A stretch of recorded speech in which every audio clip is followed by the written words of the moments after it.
Sir, for the record, hindi ikaw si Norman Mangusin. Hindi po. Hindi po. Hindi po. Sir, Logi, sir, Ang hindi ko lang talaga maintindihan, sir, kasi yung Norman Mangusin, hanggang grade 5 ako gamit ko po yun. Gamit ko talaga, kaya hindi ko ma-deny. Talagang lumaki ako, tasay ko si Gilbert Mangusin. Pero nung 17 na ako, nanay ko naman ang nagpalit ng pangalan ko, hindi naman ako. Kaya ang hirap din sir. Norman Mangusin and Francis Leo Marcos. They asked if it is the same person. I said yes. I was once Norman Mangusin and I am Francis Leo Marcos. Pero ngayon po, tatapusin ko na po lahat ng issue na yan. Yan. Si Norman Mangusin at si Francis Marcos, ako po yun. It's the same person. But who I am today, hindi ko po yung ginusto. Nanay ko po ang may sabi niya. Anak, ikaw yan. Ma, bakit iba apelyido ko sa apelyido nyo? Hindi, ikaw yan. Karapatan mo yan. Kasi po ako yung unang anak. So kung ano pa man yun, hindi ko naman po pwede sisihin na yung nanay ko.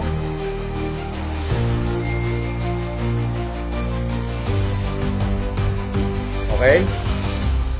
So, kung gusto nyo, tanay ko na lang ho, tanongin nyo.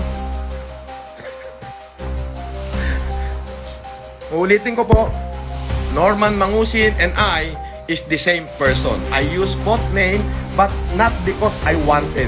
Because my mother, this is your name, this is your right. Anak kita, karapatan mo yan, Marcos ka. Yun po ang sabi ng aking ina. So alangan naman pong kontrahin ko yung nanay ko. Una, hindi ko po ginamit yung pangalan kong Francis Leo Marcos para manloko ng tao. Kung makikita nyo po, yung Francis Leo Marcos, wala pong ginawa yan kundi tumulong sa kapwa. 2008 pa po, ginagawa ko po puro pagtulong na. Wala pong ibang ginawang kakaalibas-basan yan. Marami lang po talagang naiinggit sa akin. Yun po yun. At regarding po dyan sa kay Norman Mangusin and Francis Marcos, lilinawin ko po, Norman Mangusin and Francis Marcos are the same person.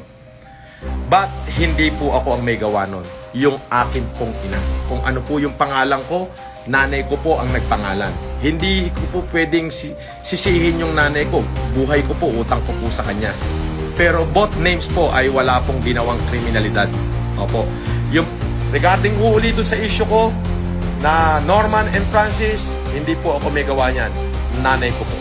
Sabi po ng aking ina, karapatan mo yan anak, ikaw yan. So wag po ako sisihin nyo, yung nanay ko. Uulitin ko, wala ho akong kaso. May nagbalita ho sa akin, kinakalkal na raw ho yung lahat ng pwedeng ikaso sa akin. Nagkataong wala daw ho talagang makalkal na kaso na ikakaso sa akin. Kaya ang ginawa daw ho, nag-uwian na raw ho yung mga magkakaso sa akin. Sige. Lang yan.